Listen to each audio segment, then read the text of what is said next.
الحمد لله رب العباد والصلاة والسلام على سيد العباد الذي أخرج عباد الله من عبادة العباد إلى عبادة رب العباد. أعوذ بالله السميع العليم من الشيطان الرجيم. بسم الله الرحمن الرحيم. يا أيها الذين آمنوا بالله ورسوله.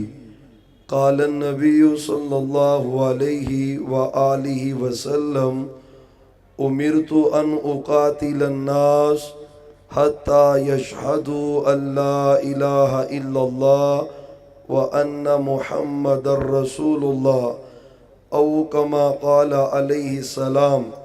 حضرات، آج کا یہ عظیم الشان فقید المثال ختم نبوت سیمینار، جو کہ اللہ کے فضل و کرم سے ہر لحاظ سے انتہائی کامیاب ترین پروگرام ہے، مبارکباد دیتا ہوں منتظمین کو کہ اللہ اس پاک باز مجلس کے انعقاد پر، معاونین، منتظمین، اللہ سب پر اپنی رحمتوں کا نزول فرمائے اور اس مجلس کو ہماری دنیا اور آخرت کی نجات کا ذریعہ بنائے. حضرات، قرآن کریم کی ایک آیہ کریمہ اور ایک حدیث کا ایک ٹکڑا آپ کے سامنے میں نے پڑھا ہے.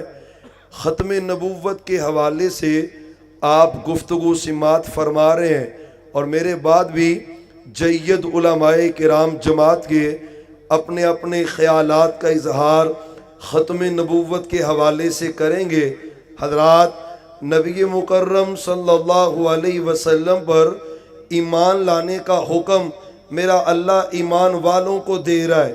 یا ایھا الذین آمنوا آمنوا باللہ ورسولہ، اے ایمان والو، ایمان لاؤ اللہ کے ساتھ اور اس کے رسول کے ساتھ. اللہ ایمان والوں کو کہہ رہا ہے کہ ایمان لاؤ میرے ساتھ اور میرے رسول کے ساتھ. حدیث کے اندر بھی نبی محترم صلی اللہ علیہ وآلہ وسلم نے اپنے اوپر ایمان لانے کی تلقین کی ہے اور قرآن کریم کے اندر یہ مضمون اللہ نے متعدد مقامات پہ ذکر کیا ہے. ایمان والو، اللہ کے رسول پہ ایمان لے کے آؤ. آپ پہ ایمان لانے کا تقاضا کیا ہے؟ سب سے پہلی بات یہ ہے کہ بندہ ایمان رکھے آپ اللہ کے سچے رسول ہیں. بندے کا ایمان ہو آپ اللہ کے سچے پیغمبر ہیں. اللہ نے آپ کو نبوت و رسالت کے مقام پہ فائز کیا ہے. ایک آدمی عقیدہ توحید رکھتا ہو، ایک آدمی نیکیاں کرتا ہو، اگر اس کا دل و جان سے یہ عقیدہ نہ ہو کہ محمد الرسول اللہ صلی اللہ علیہ وآلہ وسلم اللہ کے رسول ہیں، میرا مالک اس کی کسی نیکی کو قبول نہیں کرتا. دل سے اگر یقین ہو، زبان پہ اظہار نہ ہو میرے سچے نبی کی رسالت کا، پھر بھی بندے کا ایمان مکمل نہیں ہوتا. حضرات، سب سے پہلی بات ایمان کے حوالے سے عقیدہ رکھا جائے آپ اللہ کے سچے رسول ہیں. دوسری بات، ایمان کے حوالے سے آپ کے بارے میں یہ نظریہ ہو اللہ نے آپ کو نبی بنایا ہے، ساری کائنات سے افضل بنایا ہے، اللہ نے آپ کو نبوت دی ہے، آپ تمام نبیوں کے سردار ہیں. محبوب نے تذکرہ کیا احادیث کے اندر، فضلت علی الانبیاء، مجھے اللہ نے دیگر نبیوں پہ فضیلت عطا کی ہے. ایک حدیث کے اندر تذکرہ ہے، آپ فرماتے ہیں انا سید ولد آدم ولا فخر ولواء الحمد بیدی یوم القیامہ وما من نبی من آدم ومن سوا الا تحت لوائی وانا اول شافع واول مشفع او کما قال علیہ السلام. آپ فرماتے کائنات کے لوگوں، آدم علیہ السلام سے لے کر قیامت تک کا آخری آدمی آئے گا، سب سے زیادہ فضیلت اللہ نے اگر کسی کو عطا کی ہے تو محمد الرسول اللہ صلی اللہ علیہ وسلم کو عطا کی ہے۔ ختم نبوت کا تقاضا کیا ہے؟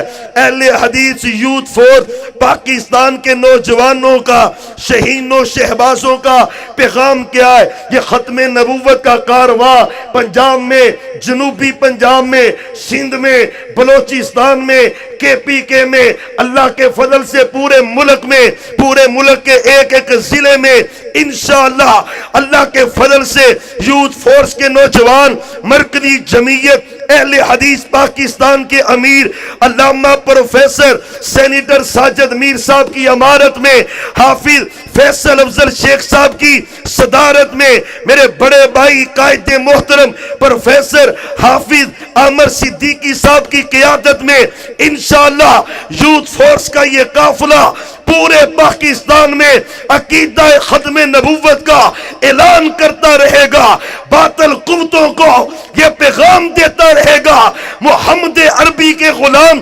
زندہ ہے، حضرت صدیق کے پیروکار ابھی زندہ ہے، محمد حسین بٹالوی کے پیروکار روحانی فرزند ابھی زندہ ہے، ثناء اللہ امرتسری رحمت اللہ علیہ کے روحانی فرزند ابھی زندہ ہے۔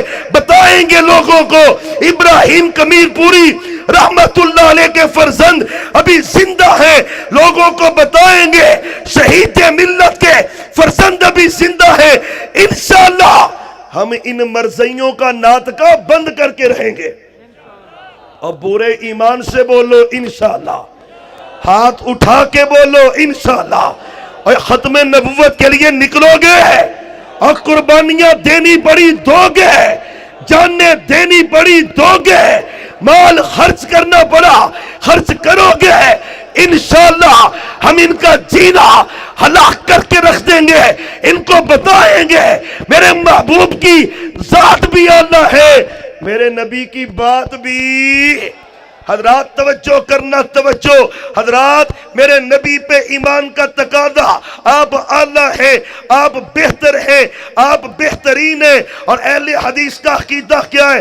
اہل حدیث کا منہج کیا ہے؟ جو اہل حدیث کا عقیدہ ہے وہ کسی اور کا میں کیوں نہ کہوں، اگر ختم نبوت کے اگر کوئی وارث ہے تو اہل حدیث ہے، اور بولو اہل حدیث وارث ہے۔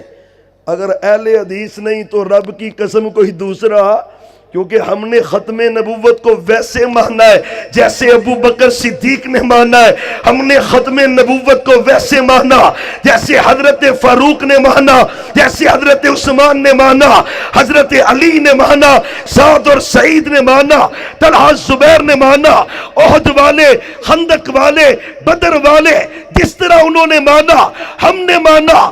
ہم نے کہا محبوب آپ کی ذات بھی آخری ہے اور آپ کی بات بھی، آپ اعلیٰ ہے۔ میں بات کو ختم کروں حضرات، پہلی بات آپ اللہ کے سچے رسول ہیں، دوسرا ایمان کا تقاضا میرے نبی سب سے اعلیٰ ہے۔ میرا عقیدہ کیا ہے؟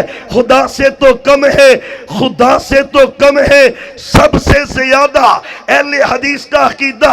ہاں ہم رب سے نہیں ملاتے، ہم یہ نہیں کہتے عہد احمد میں فرق نہیں، لیکن عقیدہ پیش کرتا ہوں خدا سے تو کم ہے، سب سے زیادہ دو عالم سے اعلیٰ ہمارے محمد صلی اللہ اور درود پڑھو صلی اللہ علیہ وسلم۔ میرے نبی اعلیٰ، سب سے اعلیٰ، فرمایا میں ساری کائنات کا سردار ہوں، میرے اللہ مجھے قیامت والے دن حمد والا جھنڈا دے گا، سارے نبی میرے جھنڈے کے نیچے ہوں گے، سب سے پہلے سفارش میں کروں گا، سب سے پہلے آپ فرماتے میری سفارش قبول ہوگی۔ تیسری اور آخری بات ایمان لانے کے حوالے سے، پہلی بات یہ ہے کہ آپ اللہ کے سچے رسول ہیں، بولے آپ اللہ کے۔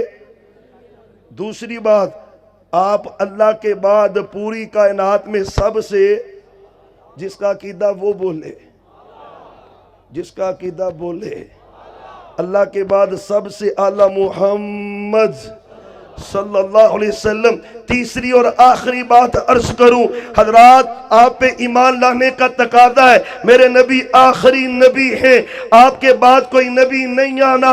میرے نبی نے شبہات کا ازالہ کر کے رکھ دیا ہے، اپنی زندگی کے اندر شبہات کا ازالہ کیا ہے، قدم قدم پہ کیا ہے۔ لا تقوم الساعہ، قیامت نہیں آئے گی حتیٰ کہ 30 جھوٹے پیدا ہوں گے، دجال کذاب آئیں گے، نبوت کا دعویٰ کریں گے۔ میرے نبی نے ازالہ کیا شبہات کا۔ جنگ تبوک حضرت علی کو پیچھے چھوڑا رضی اللہ عنہ، آپ چلے گئے جنگ تبوک کے لیے، حضرت علی پیچھے آئے۔ اتخلفنی فی الصبیان والنساء، محبوب ہمیں بچوں میں عورتوں میں چھوڑ کے جا رہے ہو؟ آپ فرماتے ہیں اما ترضا ان تکون منی بمنزلتی ہارون من موسیٰ غیر انہ لا نبی، اور بولو وابیو لا نبی، علی تیرا مقام میرے نزدیک کیسے ہے رضی اللہ عنہ، جیسے موسیٰ علیہ السلام کے نزدیک ہارون علیہ السلام کا مقام تھا۔ لیکن یاد رکھنا میرے بعد نبی نہیں ہے، نبی نہیں ہے۔ آپ نے شبہات کا ازالہ کیا ہے۔ ماں عائشہ کہتی ہیں لو عاش ابراہیم لکان نبیہ، آپ کے بیٹے ابراہیم اگر زندہ رہتے نبی بنتے، رب نے زندہ نہیں رکھا۔ کیوں نہیں زندہ رکھا؟ ہاں حضرت ابراہیم نبی، بیٹا اسحاق نبی، بیٹا یعقوب نبی، بیٹا یوسف نبی، حضرت زکریا نبی، بیٹا یحییٰ نبی، حضرت داؤد نبی، بیٹا سلیمان نبی، اور میرے نبی نے، میرے رب نے میرے نبی کے بیٹوں کو زندہ نہیں رہنے دیا۔ کس لیے رہنے نہیں دیا؟ میرا رب بھی چاہتا ہے محبوب آپ کے بعد کوئی نبی ہو سکتا، کوئی بیٹا ہوتا زندہ رہتا، لوگ کہہ سکتے تھے سابقہ نبیوں کے بیٹے نبی بنے، میرے رب نے رہنے نہیں دیا۔ حضرت اسامہ بن زید، ہاں حضرت زید بن حارثہ، اللہ نے شان نزول ما کان محمد ابا احد من رجالکم، اور میرے نبی مردوں میں سے کسی کے باپ کیوں کہا ہے؟ کیوں کہا ہے؟ اس لیے کہا ہے ختم نبوت کا عقیدہ پیارا ہے۔ اور آخری حدیث میرے نبی نے فرمایا لو کان بعدی نبی، اگر میرے بعد نبی ہوتے تو عمر ہوتے۔ کون ہوتے؟ نبی بنے۔ جب وہ نہیں بن سکتے تو یہ قادیانی نبی بنے گا جی ایک اک بھی کام کر دی ہو؟ بولو دے صحیح۔ یقین جانے موٹر وے پہ اس گاڑی کو نہیں چڑھنے دیتے جس کی ایک لائٹ خراب ہو۔ کانی گاڑی ہو نا، کانی گاڑی، کانی، اس کو موٹر وے پہ چڑھنے دیتے، اور یہ نبوت والی موٹر وے، اس میں کانا نبی بن سکتا؟ میرا رب پسند نہیں کرتا، اس کو نبی مانتے ہو۔ اور جو ہاں گڑ کی جگہ پہ مٹی کھا جائے، گڑ کے ساتھ ستنجا کر جائے، باپ کے پیسے چوری کر کے کھا جائے، جس کا اخلاق اچھا نہیں، کردار اچھا نہیں، وہ نبی بن سکتا؟ اللہ کی قسم وہ اچھا انسان انشاءاللہ اہل حدیث ان کے پردے چاک کرتا رہے گا۔ اور یہ آخری پیغام یہ بھی دینا چاہتا ہوں انتظامیہ کو، جتنے وارداتیں، جتنی دہشت گردیاں، جتنی میرے نبی کی گستاخیاں، جتنے مذموم عقائد اس ملک کے بارے میں ان قادیانیوں کے ہیں، کسی کے نہیں، ان کے بڑوں نے بھی پاکستان کا انکار کیا ہے، یہ بھی پاکستان کے دشمن ہیں۔ ہم انشاءاللہ ان کو یہاں سے بگا کے رہیں گے۔ آخر دعوانا ان الحمدللہ۔ کاروان دعوت قرآن و حدیث، مرکز جمعیت اہل حدیث پاکستان۔